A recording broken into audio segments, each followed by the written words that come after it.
You'll be coming home with me tonight, and we'll be burning out like neon lights. Baby, when they look up at the sky, we'll be shooting such a passing by. You'll be coming home with me tonight, and we'll be burning out like neon lights.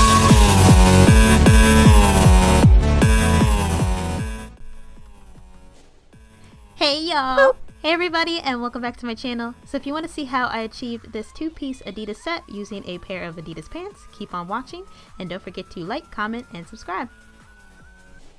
So the materials you're going to need are scissors, straight pins, a sewing machine, and a t-shirt for a pattern. So real quick, I probably should have mentioned this in the beginning. This is more of a show and tell rather than a tutorial. But of course, as always, y'all, I never hide my mistakes because I want you all to learn from it. So this is kind of a tutorial, sure, whatever. So anyway, so these are the pants I used. These are $3 from the thrift store.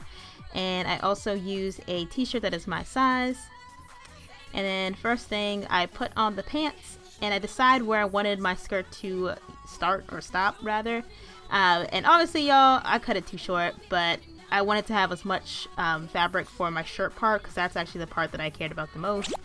But of course, you know me, y'all, I don't really care how short it is. So anyway, so after cutting a slit, I just go ahead and fold the pants in half and then just cut the legs right off so that I am left with a pair of shorts.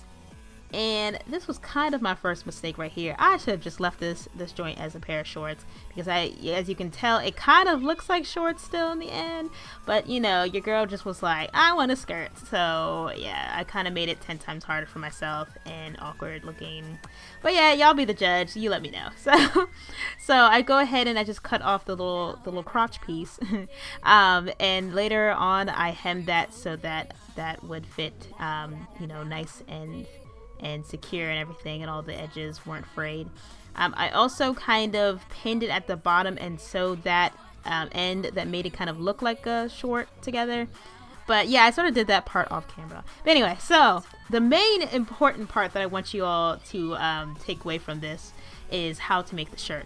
So first and foremost, I took my shirt and I just tucked in my sleeves and I created a pattern. I put it onto just some simple wrapping paper and I just kind of traced out one side of the t-shirt.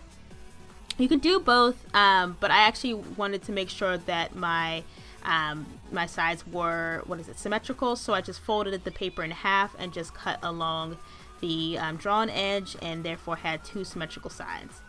Now that little rip at the bottom, that was kind of a mistake also. I ended up having to tape the pattern back up anyway.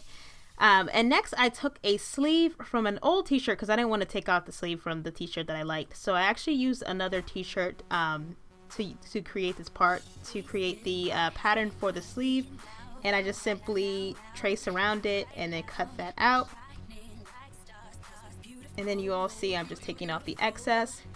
So you're kind of going to need two t-shirts unless of course you're okay with parting with the one that you're going to be using to trace everything, which is probably a lot easier than using two. So next I folded my pattern in half and then also transfer that onto my pants legs. And I first just cut them off, so I had my two pants or two pieces, and those are at the very bottom of the pants. And then I just pinned the folded in half pattern onto one of the pieces.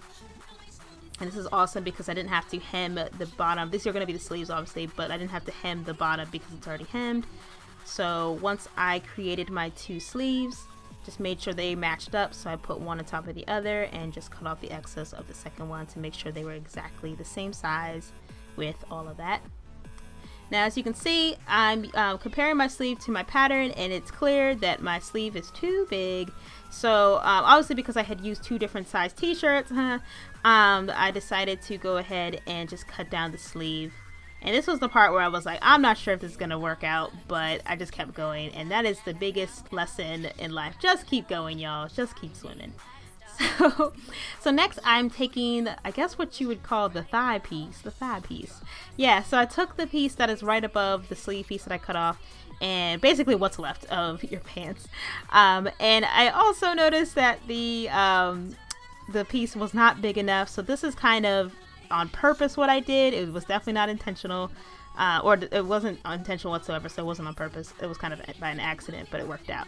So I essentially just had to cut my pattern at the top where the excess was, and then just create the shirt in pieces rather than use one whole, piece of fabric and create, make it a little bit easier. So there is that seam at the top of the chest, as you can see, but this is the reason why.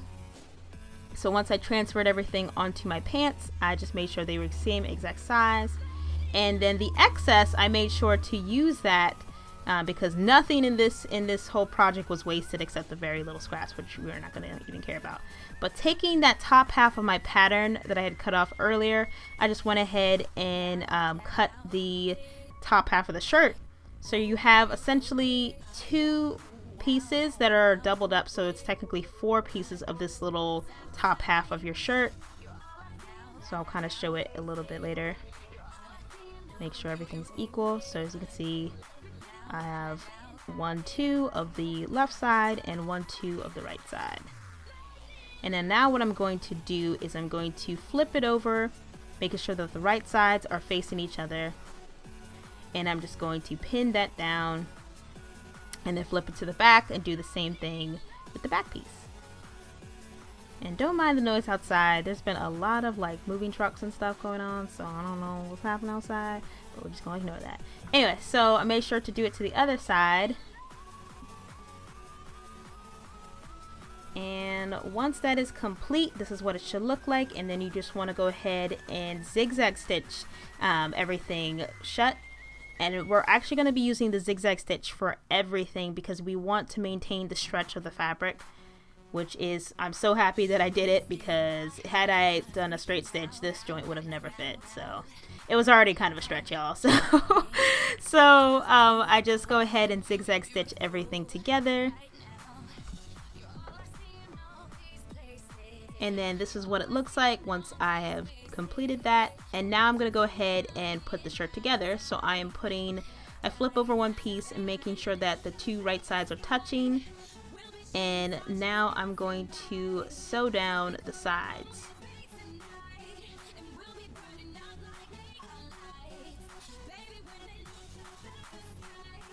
So this is what it should look like once you sew everything down. Alright, I skipped ahead.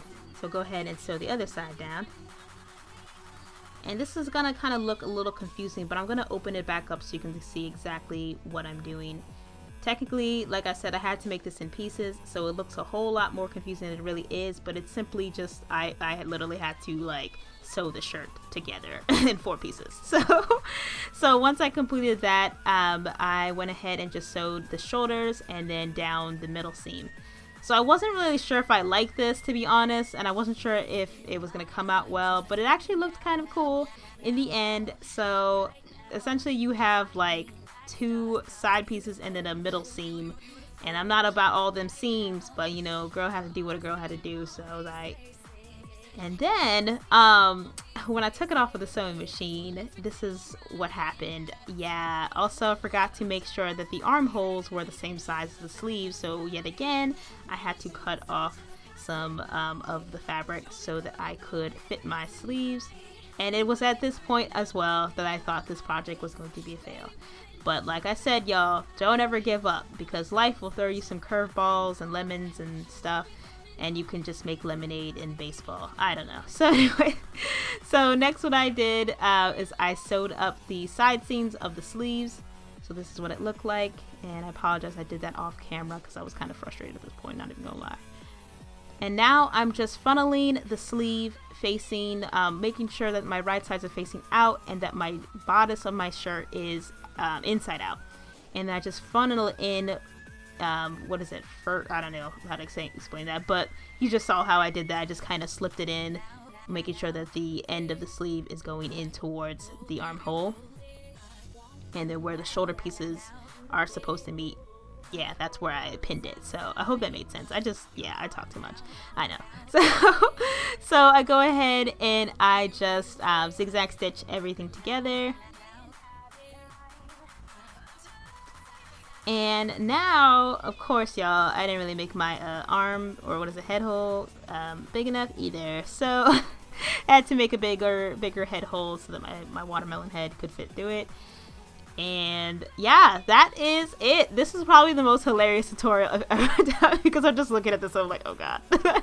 But yeah, this actually turned out much better than I had expected, and thank you all so much for putting up with me. I love you all, and I'll see you later. Bye.